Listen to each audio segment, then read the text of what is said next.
Pisom nini na kosambela, puis R nini oya ko bondela.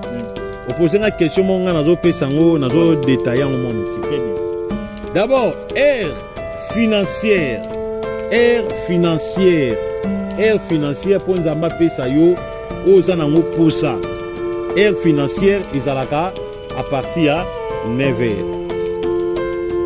R financière et bandaka 9h. Na partie à 9h ezali R oyo mutu akotisaka doléance et pas en Zambé pour nzamba sa nini à réclamer parce que batfo bayeba nous avons trois sortes de prières. On a prière invocatoire, prière imprécatoire, prière de supplication. Prière invocatoire, ils allaient prier au bassin à kate mais va commandaka. Prière de supplication, c'est prière au bassin. Alors R a posé en Zambé à 9h.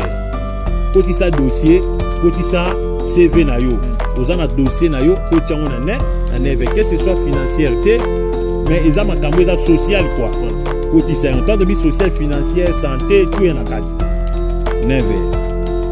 Puis somme na yango, oyo kosalila, izali, puis somme ya, otangi na, puis somme chapitre 23, au bandi à partir à verset 1er, au petit na ba 6e. On est là, puis somme vraiment na yango. 9h, l'éternel mon Dieu, je ne manquerai, il me fait reposer dans les verts pas facile. Donc ça veut dire, puis somme moi. 9h, et zappé R moko stratégique, il y a purification. Ce que vous avez remarqué que vous allez dans la mauvaise onde, vous avez malchance même pour ça.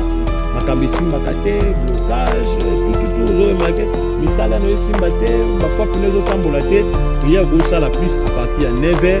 Les alliés na biloko yo sengeli yo tchana kata mai pour chocolat. Bat vaye baké, à part nous autres physiques, tout ça na corps moko, oui batelaka. Bah, au battre la corps physique, bah bien un corps éthérique, à part corps éthérique, ils ont un corps belé, pour le bélango plus tard. Alors, bah corps on est sur la maille, net éthérique et sur la paix maille physique.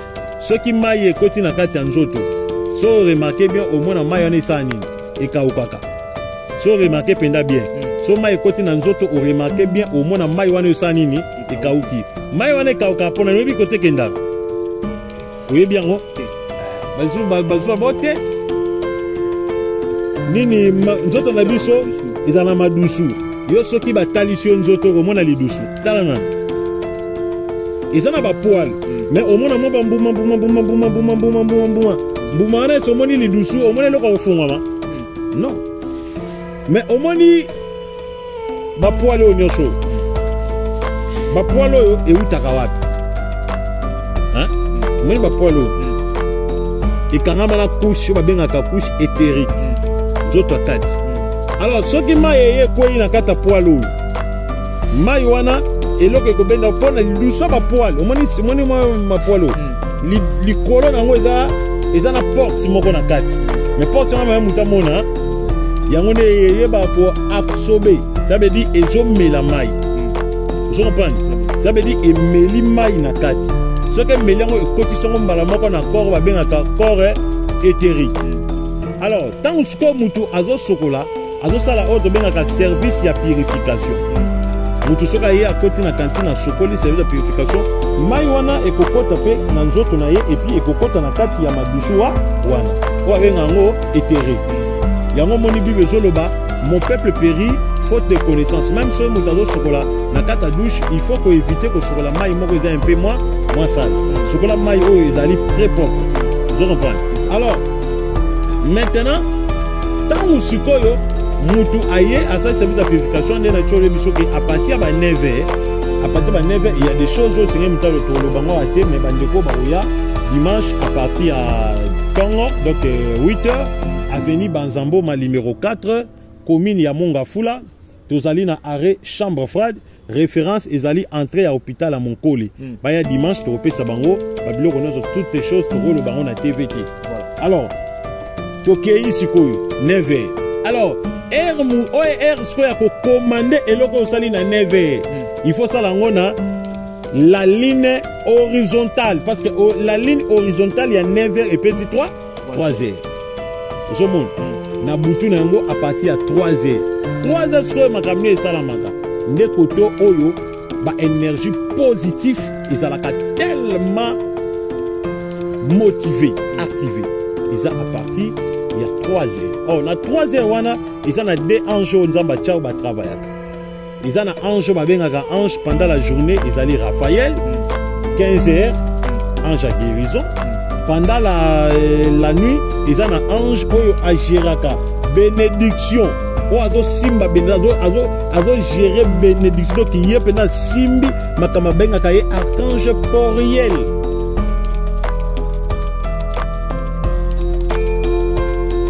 La paix Simbote, la bande de Nyoso, boali connecté, peut brancher dans votre chaîne Prophète Ézéchiel officiel. Qui mène en Zambé Ingela, mabota na bino ndako abino misali Nyoso, bisika besoin d'abiso, boali na ba bureau partout, besoin d'abiso penza, boali na kati ya bandako, boali penza connecté dans notre chaîne, boali sika wa ligne na kosenga bino. Toujours beau partager cette émission et puis merci la bande de Nyoso, boali ko sunga biso na ko s'abonaka, bo s'abonner rapidement et ko sala biso penza ba inspiration et silate na chaîne oyo. Et le moko ko aider bino meka sipe ko pesa moi manaka to pe libisi moke na bande ko Nyoso ba na posa ya ko s'associer to pe ko sangana na mosala nzambe le prophète Ézéchiel l'homme de Bishima Ali Mokambe ya église wa bengi ministère des sentinelles au lieu posa ko kamataye numéro pe ezali wana pona ko jouer na WhatsApp to pe na appel normal ko benga ye na plus de ça 43 99 22 18 47 wana pona ba appel normal église ezwami wana na monga fula wali na ngambo nyoso da mpanzi ya chango wali koto na ngambo koto ya ipen okokoma koto ya chango komina rond-point ngaba so comme na rond-point ozibi c'est que ipen obi juste ba kitse na chambre froide avenue Mbanza Mboma numéro 4 toali wana chaque mercredi vendredi à partir à 14h et dimanche à partir ya 8h le tozo bena o etali ba air ya prière pe ba pisom ya losambo tout le monde a comme pisom il a capable vraiment utiliser pas na biso tout le monde a ngolo ka importance mais le tozo ba importance ya pisom. Je suis avec l'homme de Dieu le prophète Ézéchiel l'homme de Bishima oyo na pesi lo sako. Oui, Mbote Isaac via Mose na Nzambe vraiment esengo ça le biso d'abord ya mingi pona bande koyo bali ko soutenir chaîne oyo na ebit pona bande koyo bali ko soutenir chaîne oyo l'homme de Dieu na moni banda moi bo changer attitude de chaîne na moni le lengi Mose na Nzambe a tiango prophète Ézéchiel officiel na moni ba dormi ko connecter na kombo na bino.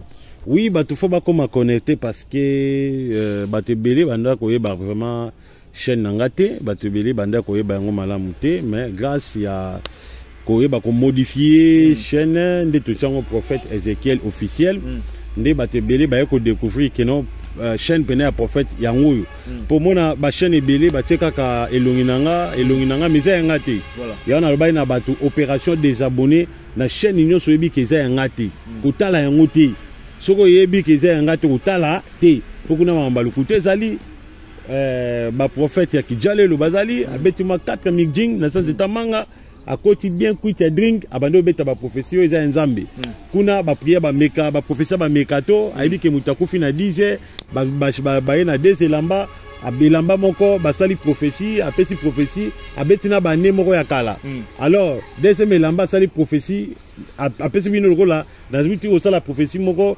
asengi lokola image vous comprenez donc c'est un peu ça mais ngai na lobi moi je suis chrétien na muto na banga nzambe na kokite koleka na TV kokosa batu tanke na mortel lobi na okufa na okende na lola sikoyo zamba tuna nga lola moyo kote za te po okosa batu trop po ba video eza na site na yo parce que oh to sala na site tikala so sali mabe moko tikala na site yeba ke nzamba osambiso na yango alors na li penza pour na bien ba mbonga ba vie ou bien ko gagner ba code je ne peux pas perdre mon âme bible zo ba tu peux gagner tout mais so perdre âme na yo vanité de vanité Salomon le ba vanité donc il y a un moniteur le prophète Ézéchiel officiel toujours le la plus makambo est vrai makambo te que journaliste malo baté ah ko lo ba boyete ou ba bengote to créer moi faux témoignage mo boye pour totalement non o to créer moi eloko moko boye pour batala biso contre a ça la bombe a détruire influence na yo mais yembongo ko na chaîne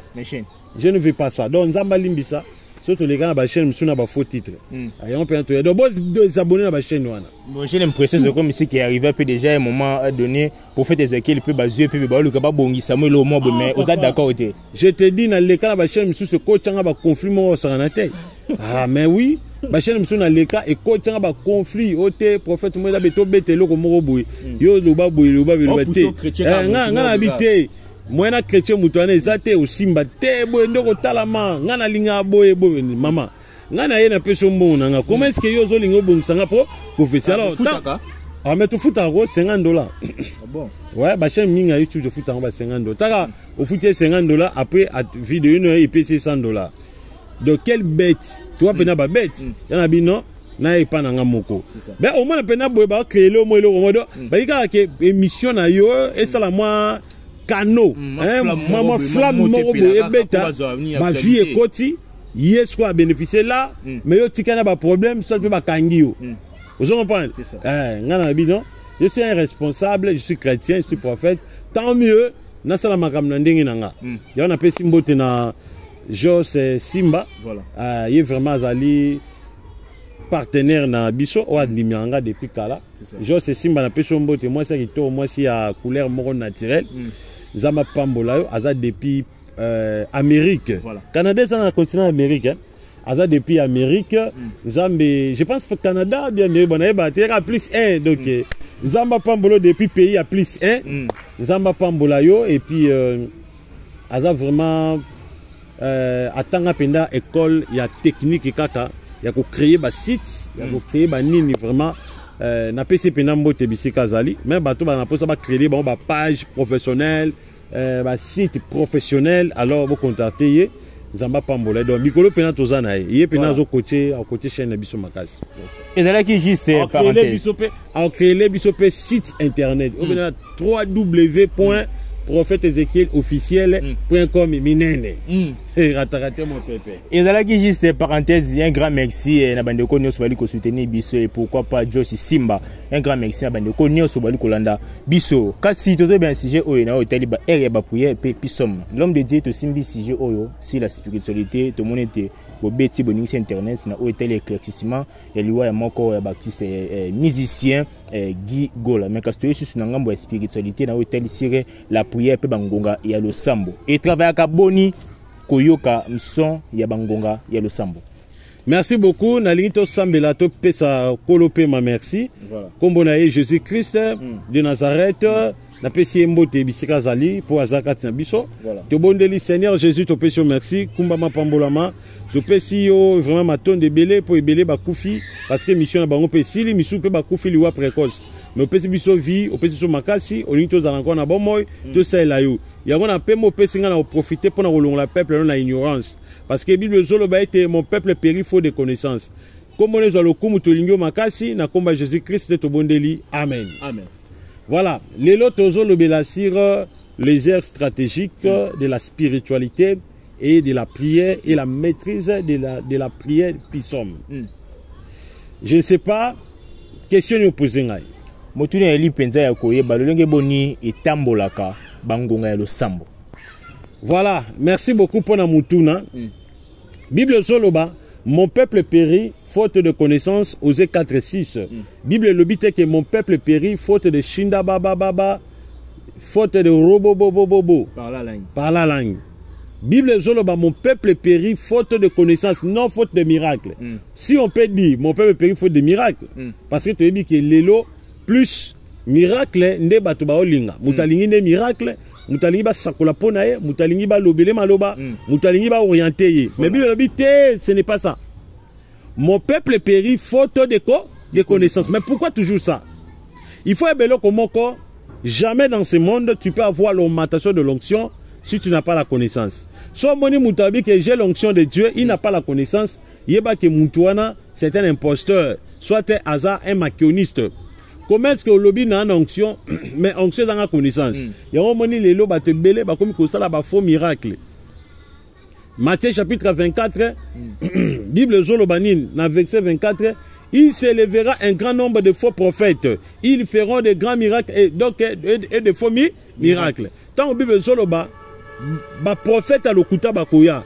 Tant ba dire le faux prophète, ça veut dire être faux, ça veut dire tu n'as pas quelque chose de la vérité. Déjà quand on dit faux prophète, ça veut dire tu as des faux miracles. Vous comprenez? Ok, tant ba les faux miracles zanini. Les faux miracles c'est un miracle de compromission. Ça veut dire miracle ba tubayo kani. Au pesi tata bato 5 euros, au yebisi que nous sommes babeki na INRB. Asu babeki na INRB, papa asu démarche à kotambola. Ale yo zana kata sala, mutu mo ba robika. Fire! Au moins papa batazani ni akoya boki babe. Tout le monde on a limité jomo ali boum lokolo nga bien. Na limité kuto balongo la ekuna. Tipa wana zali spécialiste ya ba faux miracle. Obi série bandi église na limité wana plein à craquer. Na biso ke ba bekinyo so na INRB bunga. Vous comprenez? Ba bekinyo so na INRB e bunga donc nga bando leka. Mais moi je te dis, nga bando leka na INRB wana. Okutaka 3 beki 4 beki. Mais lelo siko bana ba timbele kene na ba INRB. Oh, mais je te dis, na biso ke ba créer ba faux miracle non pas possible. Au moins la prophète a ça si campagne triomphale, ba tout plein. Ah Yesu. Na regretaka pourquoi nzamba roza na mawa boye soki nzamba na yata na motema satan mais batule ba pasteur bele bakufa. Imaginez-vous que organiser loko mais asali scénario théâtral dans le sens que mutazo benga ye papa na zo campagne yo mona pi pasteur azo yamba liboso ya cher na campagne ayambi téléphone achemi ko papa bozapi papa tozo bengo tozo na mutukutu azolo batase bembe bokom na nzela ni tozo ya papa akufika benandaku savanga pena na campagne wa na triomphal boya mbangu papa biso toyebaki te boya siko muto na olamuka ozo comprendre muto ayebu to mona boyebu ke chimoko ekoti bafungoli bino to benga na yambi bino allez, papa nazani papa ok ça va zola muka bolingi miracle to yimi bebe ma to ma tiko tag papa bono de Jésus mutala muka mutuna kita za nini alamuki mutakufaki. Je te dis que démarche mutakufa comme si que muto atokota malewa boulot ezaka 300 fois bacheli ma deso bela alie fu pilipila meli mai mutakufa tala libumu ezaka ovimba o muto alie fort azwaka bu non de so passer à cette heure fire quoi non de bika muta sansale bu premier aboyo koya ti passer bena mote muto rebesenga bete mbata na muto finir kuna nzambe ozo pan très bien wana za scénario yango babengaka le faux miracle ozo mona wana le faux miracle. Ça veut dire que pourquoi batouba que na faux miracle parce qu'il n'y a pas la connaissance.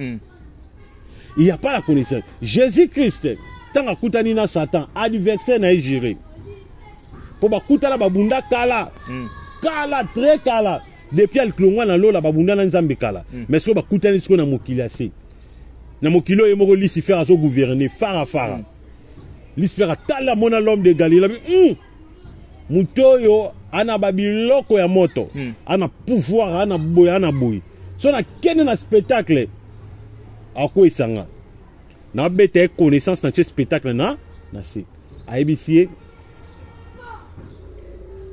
si réellement za mona nzambe bongola lipa oyo ekoma bongola libanga ekoma lipa landa bien bongola libanga ekoma nini lipa soko lie yango réellement na ondima koza mona nzambe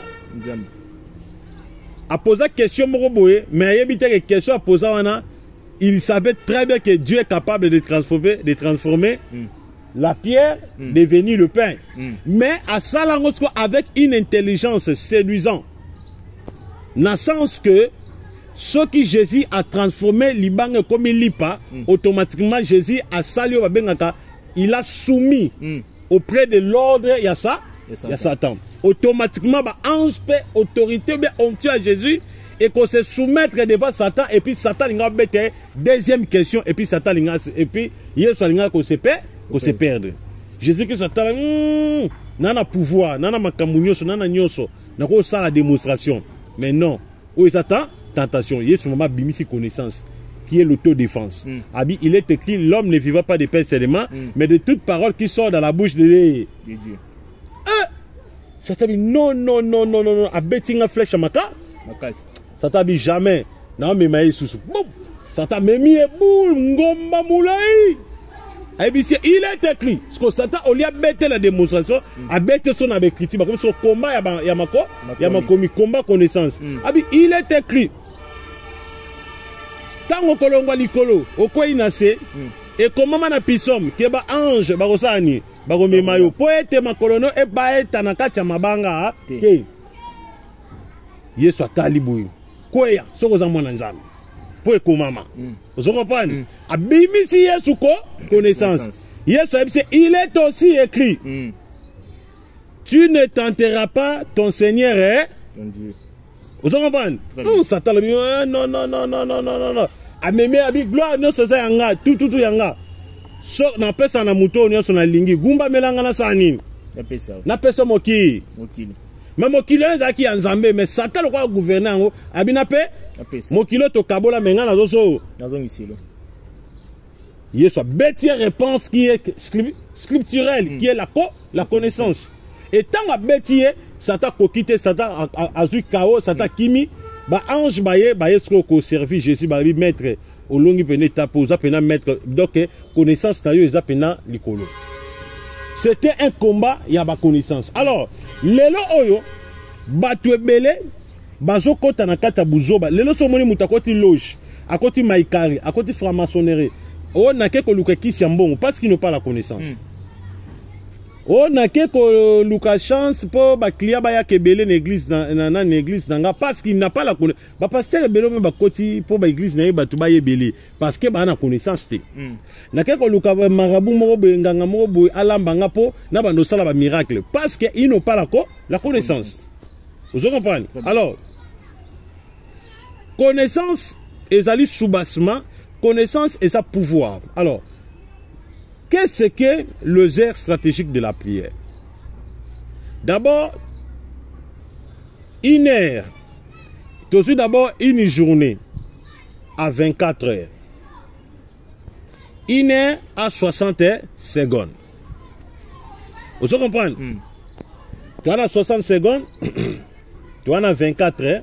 Pour ça là, tu as à peine 60 minutes. Sukoyo, chaque heure nyonso ezalaka influencé na énergie spirituelle. Heure nyonso je dis. Heure nyonso eza influencé na énergie spirituelle. Tozui 9 heures eza na influence na yango, 10 heures eza na influence na yango, 11 heures eza na espérance na yango. Tozi 12 heures ezali pe na influence na yango chaque heure. Eza na ba esprit o nzambe ba gros esprit o to bengaka les anges o ba influence ka 4 coins cardinaux sol ya air o to bengango ya l'horloge so ko montre au mona ba cha 12 heures ba che croix et qui t'a tina 6 heures. Bacha 9 heures, bacha croix et qui t'a tina 3 heures ou bien 15 heures de la journée. Alors, et puis c'est combien de coins? 1, 2, 3, 4. Tu en as 4 coins. Première, deuxième, troisième, quatrième. Oh, le monde est à carré. Le monde est à la carré. Ronde. Non, scientifiquement, le bébé est à boule. Mais le monde n'est pas boule. Le monde est carré. Parce que quand on parle de boule, on ne voit pas les 4 coins. Parce que selon la ligne horizontalement, ils ont s'habiller sur 4 coins, ils ont s'habiller sur 3 coins. Selon la pyramide, parce que sur la pyramide, vous savez, c'est que la boule. Première, deuxième, troisième. Mais selon les carrés, il peut ça 4 coins. 1, 2, 3, 4. Même carré, rectangle, carré na rectangle, ils ont 4 coins. Il y a des gens qui les allient carré. Qui les a boule. Scientifiquement, ils ont boule, mais spirituellement, ils allient carré. Parce que dans 4 coins, il y a des esprits. Or, pendant une journée, ton ajaka, dans 4 coins, il y a un aide stratégique. Tozali na 6 heures. Première, toi na 9 heures. deuxième tozana 12 heures, troisième tozana quatrième nango babenga na kombo ya 15 heures. Et si tu as inversé en nuit ou bien pendant la nuit, tu as 18 heures, tu as 21 heures, tu as 0 heure, puis tu as 3 heures. C'est ça. Vous comprenez? Nous avons 4 coins. Alors, dans 4 coins, wana Nzambe a disposé chaque être. Parce que il y a les êtres angéliques, il y a les esprits angéliques, il y a ce qu'on appelle les énergies angéliques. Les êtres angéliques, bango, travailler sur les heures. Ndeti 6 heures. Ils ont un ange, ils ont 6 heures, ou à travailler à 6 heures. 9 heures, ils ont un ange, ils ont 9 heures à travailler à 9 heures. 12 heures, ils ont un ange, ils ont 12 heures à travailler à 12 heures. 15 heures, ils ont un ange, ils ont 15 heures à travailler à 15 heures. 18 heures, ils ont un ange, ils ont 18 heures à travailler à 18 heures. 21 heures, ils ont un ange, ils ont 21 heures à travailler à donc, ainsi de suite, 0 heures, 3 heures. Chaque ange, ils ont travaillé, ils travailler selon les heures, ils ont formé les 4 coins de l'air. Vous comprenez? Il y a un moment où ça constant, il y a humain. Au moins pendant la journée, au moins la température change. Boana tongo, boana climat mususu. Faça père au monde na bino pe au monde ma mususu. Beaucoup mina 9 heures climat changé. Faça au monde le coin mususu. 12 heures climat changé. 15 heures climat changé. 18 heures climat est changé. Alors so beaucoup mina 21 heures climat est comme eloko mususu. Beaucoup mina 0 heures climat comme eloko mususu. Beaucoup mina 3 heures climat est comme eloko mususu. Vous comprenez? Vous comprenez que le climat est changé. Alors pourquoi le climat est changé? Et ça dit par rapport, il y a des anges qui travailler selon les heures. Parce que dans tous les heures stratégiques, air stratégique, les anges qui travaillent, ils ont une énergie élevée. Ils travaillent plus 6 heures, 9 heures, 12 heures, 15 heures. Nandenge à Boutou, 18 heures, 21 heures, 0 heures, 3 heures. On a air stratégique. Si on a pas air stratégique, on a toujours distance de 6 heures à 9 heures. Il y a 20 secondes, 20 secondes, 20 secondes, 20 secondes. Vous comprenez? Alors pendant que le 20 secondes, 20 secondes, 20 secondes, ils allaient dans ange. Ange tobenga bango, ange préliminaire. Ange préliminaire, ange travaille 20 secondes, 20 secondes, 20 secondes, 20 secondes, 20 secondes par jour. Là, je parle ici l'angiologie, domaine positif, il y a Kibunzambe. Parce que nanga négatif, ça tape à disposer pour dire à imiter. À disposer pour l'esprit, ou travailler pas stratégie, mais contraire. Vous comprenez? C'est ça. Ndeti 23 heures.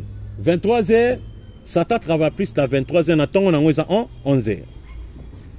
Satan a l'apparition pour appeler sa ordre de la partie à 11 heures. On a de la journée.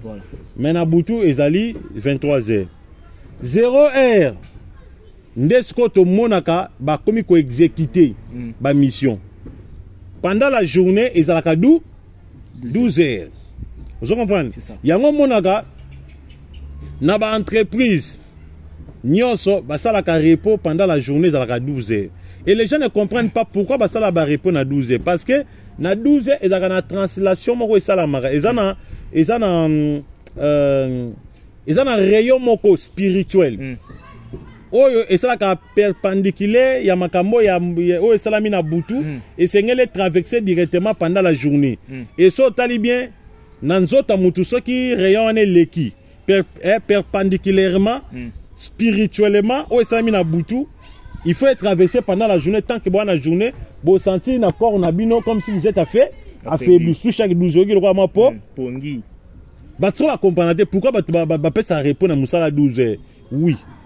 Ceux qui déjà senti faiblesse, on a que makambo ba énergie o salama ki na butu. Ba énergie on a sikoyo et se manifester pendant la journée. Il y a 12 heures na bino.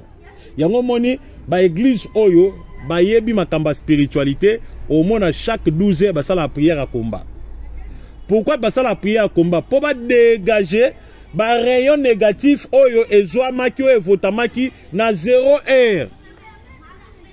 Vous comprenez? Très bien. Ba rayon négatif oyo votama na 0 heure. Donc cela veut dire ba rayon négatif wana esengeli basa nini? Esengeli ba détruire yango, ba bengana yango, ba bebise yango, ba donc ba chasser yango. Yango komona ba rayon wana soki na partir ba 12 heures aux 8 ans yango na muto sa travailler soki ba 12 heures ato sambela ka mingi te ne fiske kumba muto ba nzambe protège mon esprit, protège mes enfants, protège tout ce qui m'appartient au nom de Jésus-Christ, que le sang de Jésus-Christ nous protège. Ne fiske parce que fatigue muto yo kakawana ezaka rayon moko spirituel et beta ba yo mona biso ba chrétien lelo moni mutasela nzambe makasi mais elo moko mokie epengwisie a commission ennemi en Zambie. Mouta comprendre mais nenga na sela ka Nzambe na comme ennemi en Zambie comment parce que un chrétien muto wa ndimeli Yesu muto azwa baptême. Baptême cela veut dire tu es initié. Ozala initié par Jésus. Ozwa baptême. Tozala ka combattre chaque 20 secondes bataka biso na ba être négatif. Je te dis chaque ezate bataka au kufa non. Bah attaquer qu'on dit maintenant à chaque 20 secondes, chaque 20 secondes, chaque 20 secondes. Alors, na ba R non c'est stratégique. Côté négatif, net ba 0 heure. Donc, tu vas dans ma 11 heures, ba 23 heures ya boutou. Ba 12 heures, ba 0 heure ya boutou. Ba rayon on est fait traverser. Ce que traverser yo qui m'a fatigue, yo qui m'a fatigue monika. Na ko mais le corps aussi a besoin de repos. Mais rayon là so que yé ekoya ko apaiser kondimana yo et apaiser kondimana et affecter peu kondimana yo mais yo la muki ka boye bu mo ka après 3 jours 4 jours ote na bayina ma manzambango nzambango to a compliqué finanga bando finga utu Yesu yango moni lelo il y a des chrétiens moni ondimata ke yem tabane ko benga na ba démon lelo komi na yo opposant ya ba démon il y a des pasteurs azaki ko sela nzambe malamu mais lelo akomi ko sela ne Satan asimine kisi. Vous comprenez? Parce que chaque 20 secondes, il y a des esprits contraires, ils ont attaqué. Donc, il faut que chaque jour, tu as menacé. La vie d'un chrétien, c'est la vie le plus dangereuse. C'est la vie, donc il y a un danger qu'on est quand même un président à se retrouver dans le milieu de Rwandais. Vous comprenez? C'est ça. Aux Atana Mundu quitté, aux Asko Yemoko. Devant yo, ba M23 sur le président de la République, a eu un gâteau. Vous comprenez? C'est ça. Ce qu'on a un danger au président aux Anango. Parce que la vie des chrétiens est le risque. Donc nous sommes dans un risque plus grave. Il y a vraiment vie à chrétien, nous devons beaucoup prier, demander toujours la grâce de Dieu. Vous comprenez? Les autres, je te dis, il y a des chrétiens au bas en enfer. Il y a des chrétiens qui sont en fer au Baboka Nzambe parce que Bitumbele Kiminga Kokite, Azana Mayel était spirituel à Koyi, à Sikombe, à relâcher Bitumba.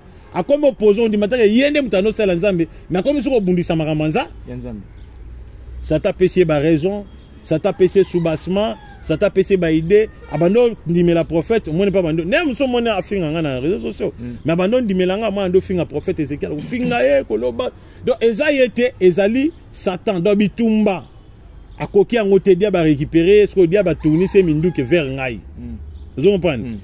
Tout ça na bino abakanga biso ba bundisa Ézéchiel TV. Vous comprenez? Mais les lonzamba sali prophète Ézéchiel officiel ils font ami. Ba to bazo so bilei. Moi ni pourquoi ça ta bundisa ba chaîne nanga? Pour na ba mayele oui. Mayelo na on ça ba to ba fo. Ba fo. Ya on a ebisi mututu yaka dimanche oyo. Le toi vendredi yaka dimanche oyo.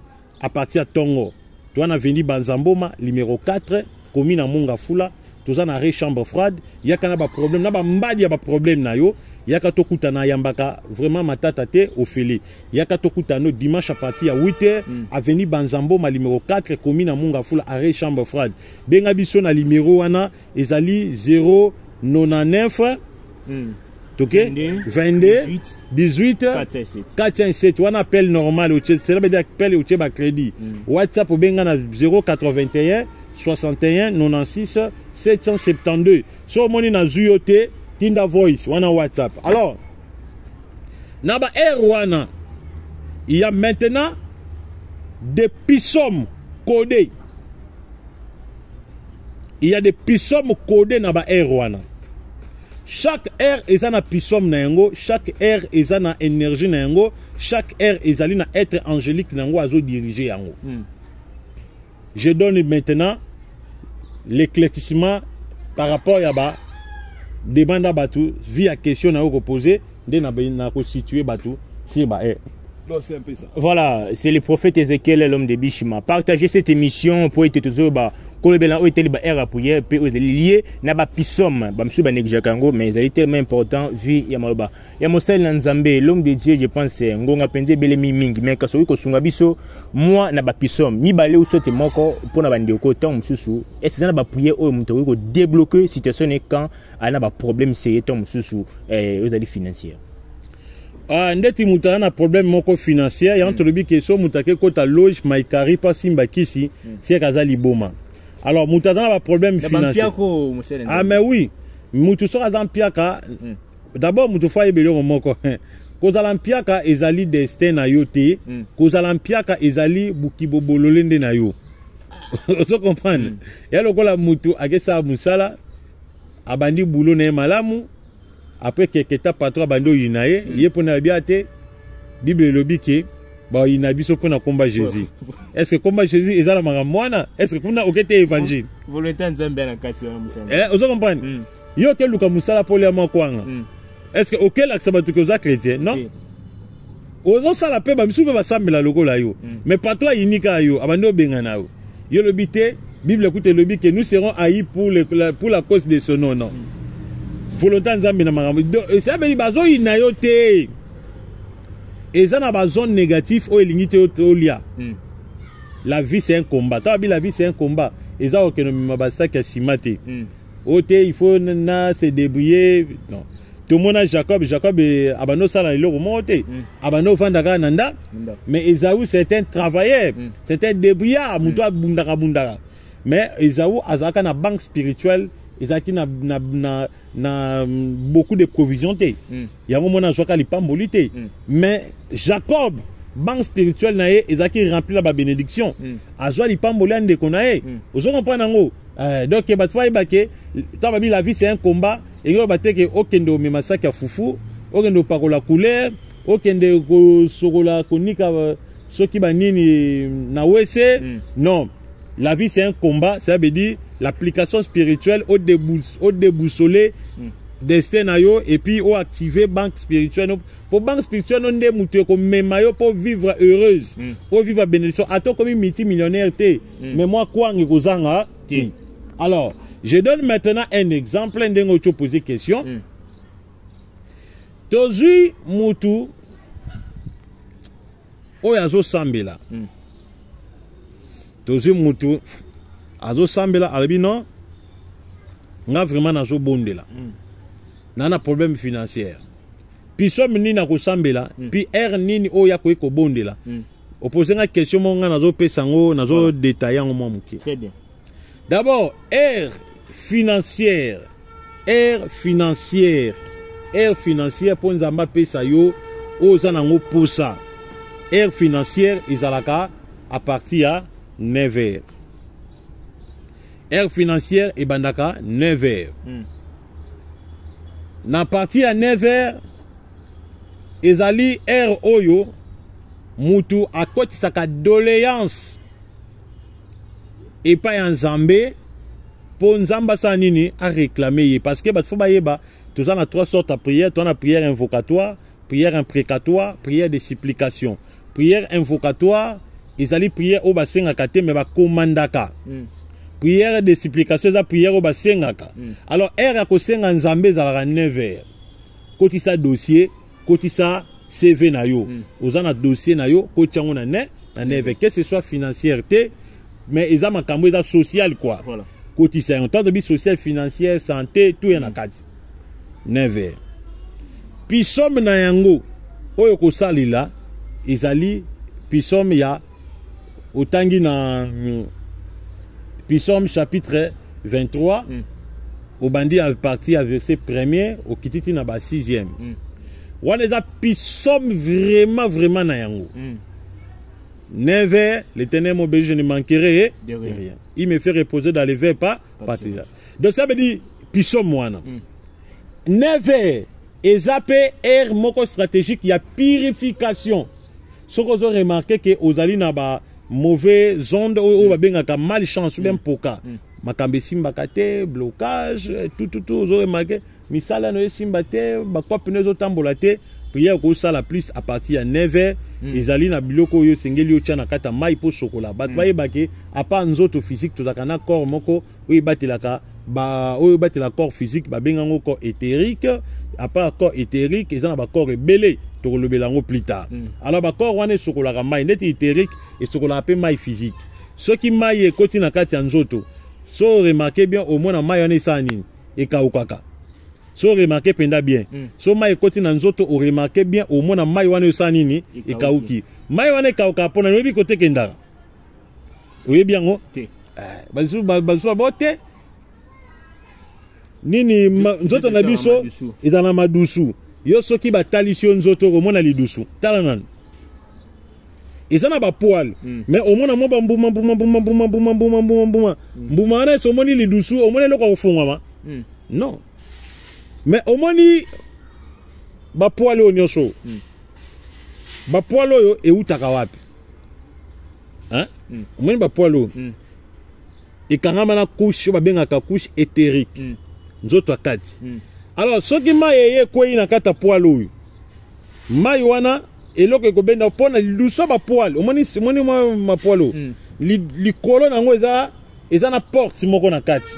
Mais porte na ma muta mona. Exactement. Yango ne yeba ko absorber. Ça veut dire ezomela mai. Vous comprenez? Très bien. Ça veut dire emeli mai na kati. Ce que melango ekotisongo mbala moko na corps ba bengaka corps éthérique. Alors, tant que mutu azo sokola, azo sala auto bengaka service ya purification. Mutu soka ye akoti na kantine na sokoli service de purification. Mai wana ekokota pe na nzoto na ye et puis ekokota na kati ya madusu wana. O abenga ngo éthérique.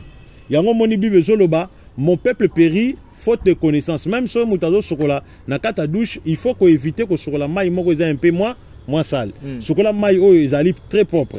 Vous comprenez? Alors maintenant tant usikoyo mutu aye à ça service de purification de nature biso que à partir de 9h il y a des choses au Seigneur mutazo to lo bango ate mais bandeko baroya dimanche à partir à Tongo, donc 8h, avenue Banzambo, ma numéro 4, commune Yamonga Fula, tozali na arrêt chambre froide, référence ezali entrée à l'hôpital à Monkoli. Baya dimanche, tu repères Sabango, Babilo connaît toutes les choses, tu roules bango na TVT. Voilà. Alors, Tokei Sikoyo, 9h. Alors, R ce qu'on a commandé et l'autre sali na 9h. Il faut ça na la ligne horizontale, parce que la ligne horizontale il y a 9h et puis 3h. Vous avez na butu na yango à partir de 3h. 3h ce que makamni et salamaka. Nde koto oyo ba énergie positive et ça la tellement motivé, activé. Et ça à partir il y a 3h. Oh, na 3h wana et ça na deux anges nzamba tchao ba travaillaka. Ils ont un ange, ange pendant la journée, ils allaient Raphaël, 15h, ange à guérison. Pendant la nuit, ils ont un ange, oyo à Géraka, bénédiction. Oyo simba bénédiction, azo gérer bénédiction. Donc il y a pendant simbi, makama benga kaye archange Poriel.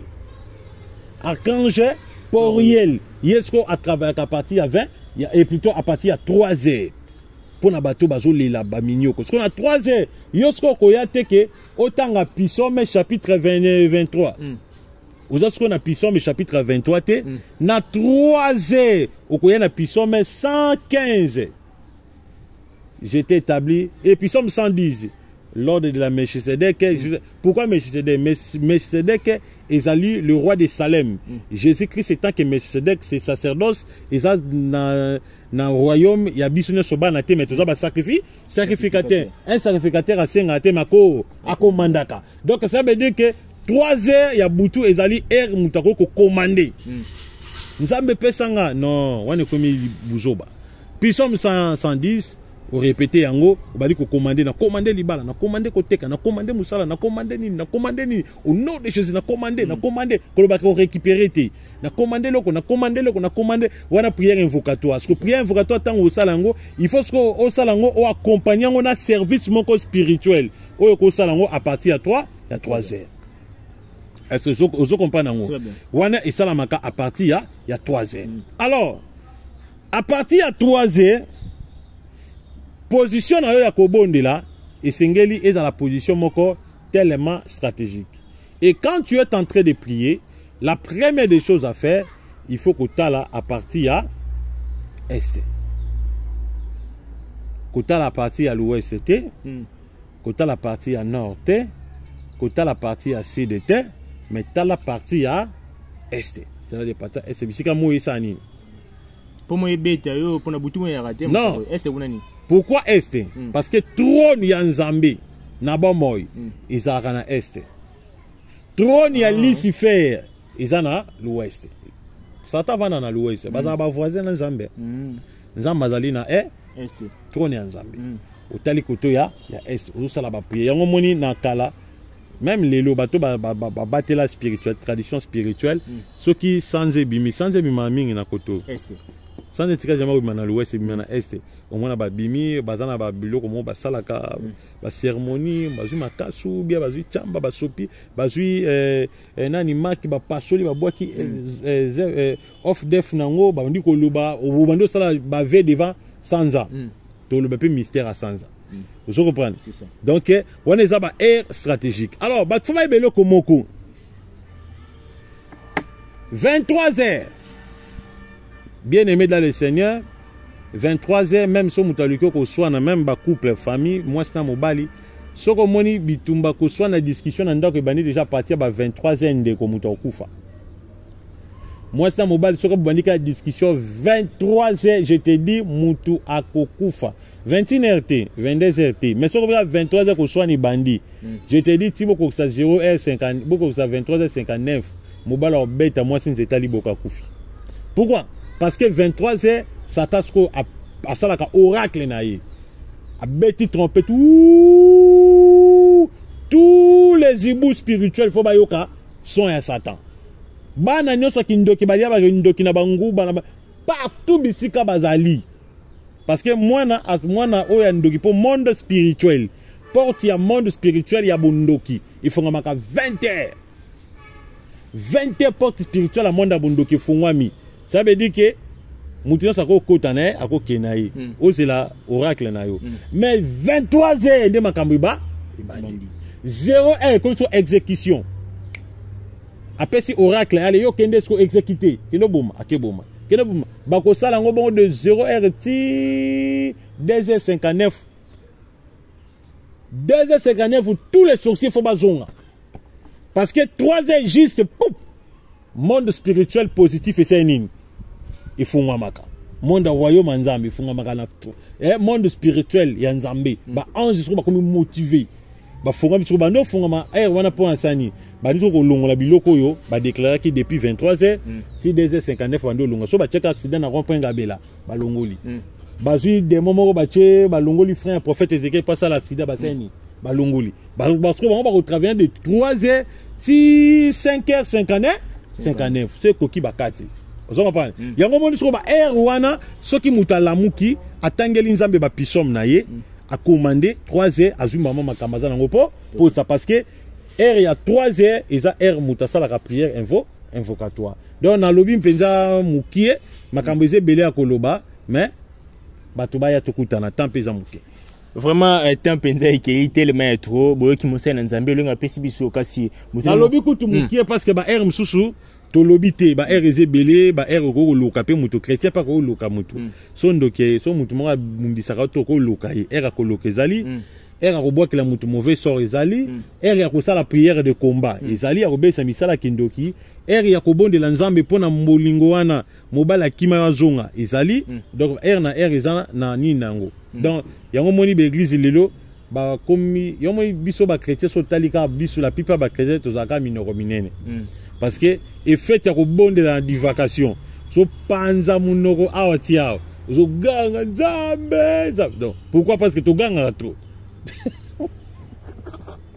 Tu es pas à prier, prière, bon, même 17, prière, une réclamation, bouillée à 17, prière imprécatoire, bouillée à 4. Donc, c'est là que Makamoto, ça là, toujours y est bayango, de toujours bon de la vouya. Et je te dis, la plupart des gens qui réussissent, même dans le Kibunzambe, ça bateau, respecter l'ordre de la spiritualité. L'un des jours, j'ai parlé aussi l'ordre de la spiritualité et l'ordre de la nature. Il faut pas y bon, mon nature. Nature et c'est respectable. Saison sèche, saison sèche. Saison de pluie, saison de pluie. Saison sèche à cause déborder, saison de pluie à cause déborder. Baso c'est respecté. Et boni mouton respecter la loi de la spiritualité. Faut pas y que lundi ça a prière nango, mardi prière nango, mercredi prière nango, jeudi prière donc. So va tu ba lingi. Batika ba commentaire tout temps ça ba makambo wana.